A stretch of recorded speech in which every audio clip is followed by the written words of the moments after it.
am Roxy with Rockstars Glue 3.0, and I am here with A Decade Apart. Awesome, and I'm here at the Thompson House in Newport, Kentucky, and you guys just played an awesome set.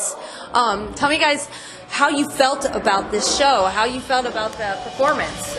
Well, first time here, it was amazing. Absolutely loved the crowd. Had a really good time.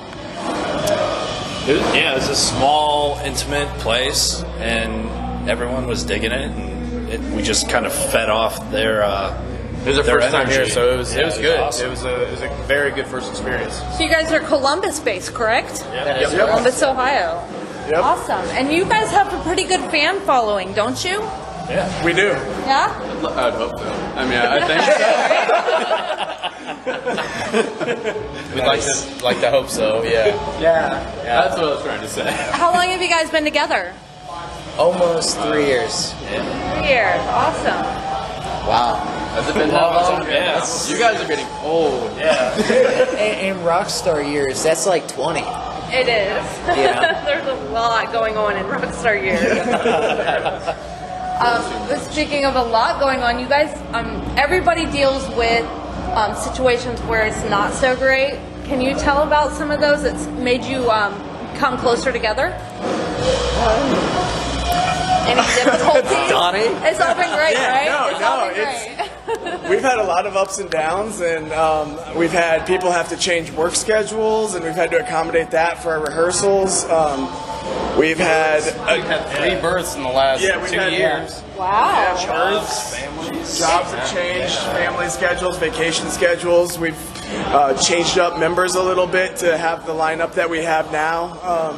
It's been a very busy 3 years with a lot of changes, but we have continued to get better as a band and also, become closer as friends outside of the band. It's an important factor for sure.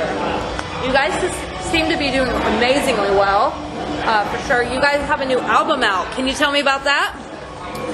Premonitions Part 1. We just launched that about, 3 months ago, something like that. Yeah. Wow. Yeah. So it's getting traction. We do have Part 2 in the works. We are working on that right now. Hopefully getting in the studio in the next couple months. We'll see how that goes. But yeah, very excited. It's a good time for music, and we're really excited about the project. On top of the album, we also had that single, The One, that was a cover of Black Bear, which is my first time singing with these guys, which I was pretty thrilled about. Like tonight, I got to sing in front of you guys. That was my second time singing with these guys live, at least. So it's always an adventure for me. I always have a great time. The music industry is nothing but an adventure, let me tell you. That's awesome. So you guys got a new album that you're working on, and you just put out a new album as well. Tell me what kind of goals and plans you have for 2019. So we're really trying to get on possibly some festivals kind of later on in the year, get out, hit some new markets, tour a little bit, and kind of just expose ourselves to the world and share our music. For our listeners, what kind of influences do you have so that our listeners that's not heard of you, they know what to expect to hear from you? That's all over the place. We're all over the place. Unfortunately, a lot of our influences, when we bring them up with people, they haven't heard of them either. So Not even 5 minutes ago, I was told that we sound like Alien Ant Farm, which I've never heard that one. I'd never heard that one, but I hope not. That's just my personal opinion. I hope not. But since this all of us except for Travis, we're all in our 30s, and so a lot of our influences are from the early 2000s post-hardcore. So Census Fail, Silverstein, Bless the Fall, Under Oath. Those are all big influences in our music. And then some of the newer bands, Palisades, Parkway Drive, Ice Nine Kills, Wage War. Yeah, those are some of the more modern, relevant right now influences. I tend to be the weirder one because obviously the age difference here. But if you listen to it, like, you'll hear a lot of, like, I'm a huge fan of Avenged Sevenfold and all that stuff. Like, no matter what I do, I try to get away from it, but I'm always stuck with that same sound. Oh, it's good to bring different influences in. It creates a uniqueness, for sure. And that's something you guys got going on for sure. We try. We try to be We've been different. very fortunate to really fit on a lot of variety of bills. So we've played with Red Jumpsuit Apparatus, which is kind of on the softer side of our set, and then we've played with like Parkway Drive and Miss May I, that is real heavier. So it seems like we appeal to a wide range of fans. We have Palisades coming up, and they're very digital driven, and I mean, so we have a whole plethora of bills that we can fit on. It's really kind of nice that we don't fit into any specific mold. Yeah, it's definitely tough to say we sound like this because so many people are like, so you're in a band, that's cool.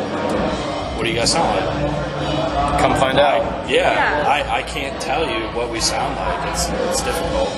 Okay. I definitely agree with that.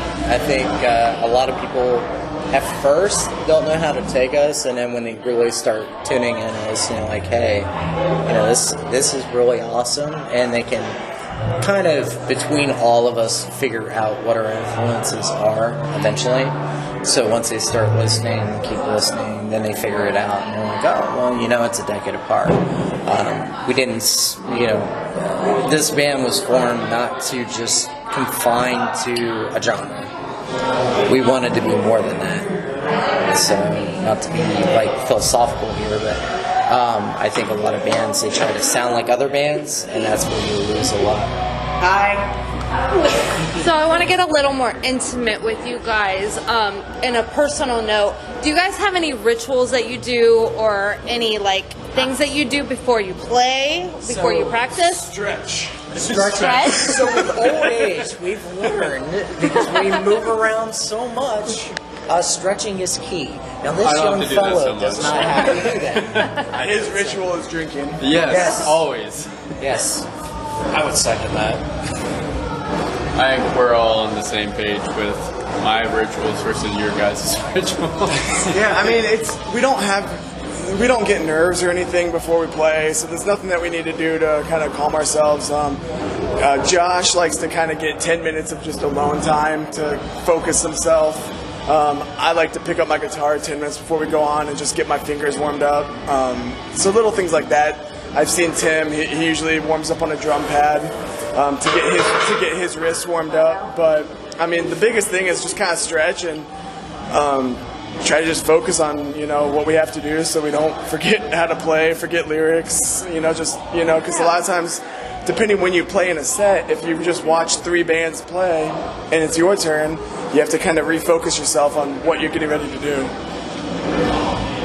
Awesome. Any more input on the rituals? I guess when I think about it, one of mine is just kind of stepping away from the crowd for a couple minutes and just trying to focus on what I'm about to do on stage and just clear my mind. Is the crowd distracting for you at all, or does it put you in a different presence of being?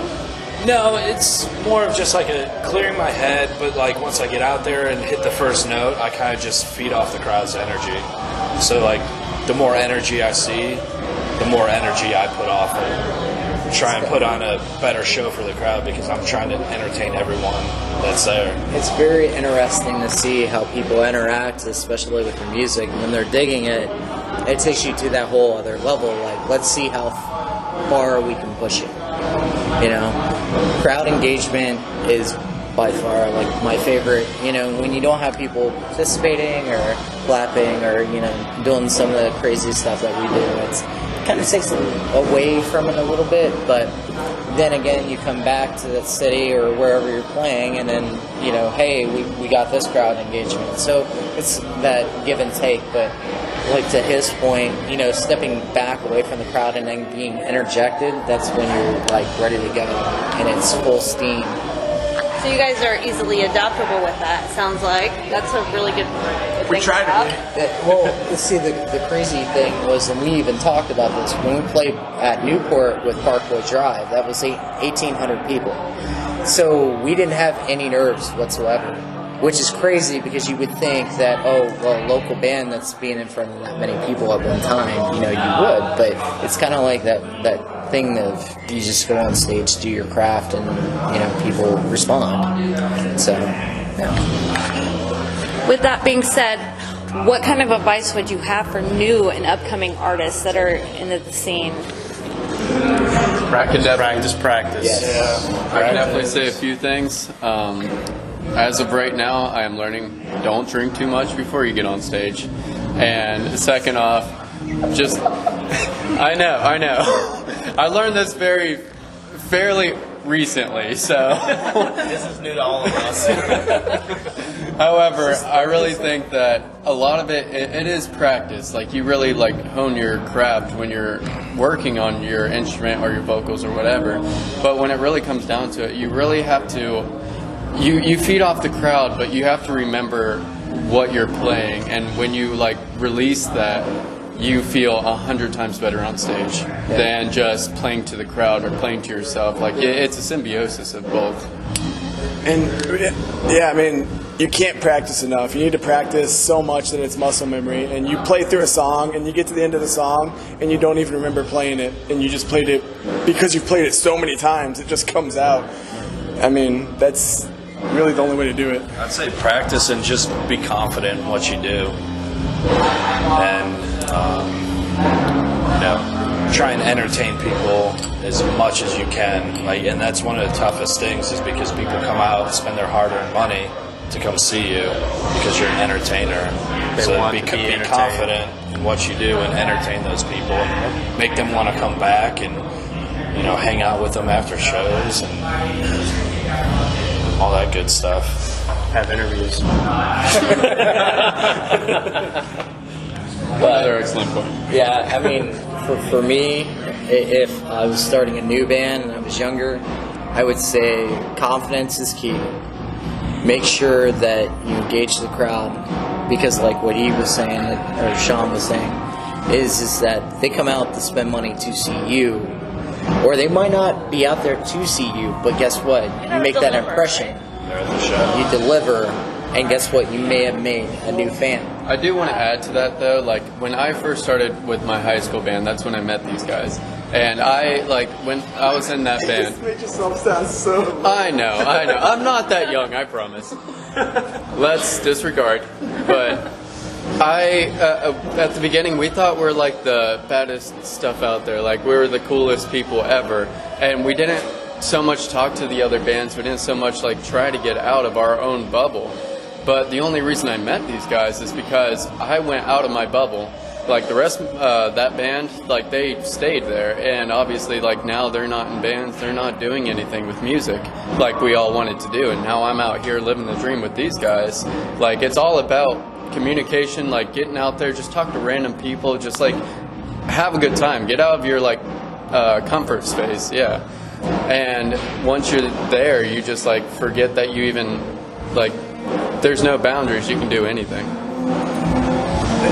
I agree with everything everybody said. Confidence was mentioned a lot, and I think that there's a fine line with, especially local bands, between confidence and cocky. And you don't want to cross that line, because once you become cocky, people don't like you. You become the band that gets, talked about behind, your backs, and you don't get shows. So there's a fine line. I think a lot of local bands and new artists become cocky because they're playing, in front of people. But but you need to have, confidence. It's just how you portray it to everybody. Be humble. Be humble. That's a great word right there. Be humble. Be humble. I can definitely say I appreciate you guys sharing your talents with the world. I really enjoyed you guys on stage tonight. You did an awesome job. Again, we're at the Thompson House in Newport, Kentucky, and I'm with A Decade Apart. One more thing, I want you guys to drop some links where we can find you at. crap. On the spot. We're on Facebook, Instagram, Spotify, Google Play. Snapchat. All over. You can search A Decade Apart on all of those, and we pop up. We're usually the first one that pops up. As far as specific links, I don't know. You can also go to www.decadeapart.com, and we have all the links posted there. Awesome. Awesome. Well, thank you guys so much for taking the time to chat with me tonight. And again, you did awesome. All right. This is Roxy with Rockstars Glued 3.0, and I'm here with A Decade Apart. Woo!